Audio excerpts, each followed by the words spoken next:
உண்மையான செல்வம் எது தெரியுமா? ஒரு ஊரில் மிகப்பெரிய செல்வந்தர். அவருக்கு தனது செல்வம் குறித்து மிகுந்த பெருமை. ஒரு நாள் அவர் தனது மகனை அருகில் இருந்த கிராமத்திற்கு அழைத்துச் சென்றார். அங்கு ஒரு நாள் முழுவதும் தங்கினார்கள். நகரம் திரும்பும் வழியில் தந்தை கேட்டார், ஏழைகளின் வாழ்க்கை எப்படி இருக்கிறது? நீ என்ன கற்றுக்கொண்டாய்?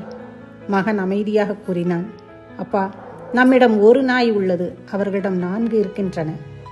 நம்மிடம் ஒரு நீச்சல் குளம் இருக்கிறது, அவர்களிடம் செழிப்பான ஆறு இருக்கிறது. நாம் இரவில் விளக்குகளை பயன்படுத்துகிறோம், அவர்களுக்கு நிலவும் நட்சத்திரங்களும் வெளிச்சம் தருகின்றன. நாம் உணவை விலைக்கு வாங்குகிறோம், அவர்கள் உணவை விளைவிக்கிறார்கள். நம்மை பாதுகாக்க மதில் சுவர்கள் உள்ளன, அவர்களை பாதுகாக்க நண்பர்கள் இருக்கிறார்கள். உண்மையில் நாம் எவ்வளவு ஏழை என்பதை புரிந்து கொண்டேன் அப்பா. தந்தை வாயடைத்து போனார். ஆம் நண்பர்களே, இருப்பது கொண்டு மனநிறைவு கொள்வதுதான் உண்மையான செல்வம். வாழ்க வளத்துடன்.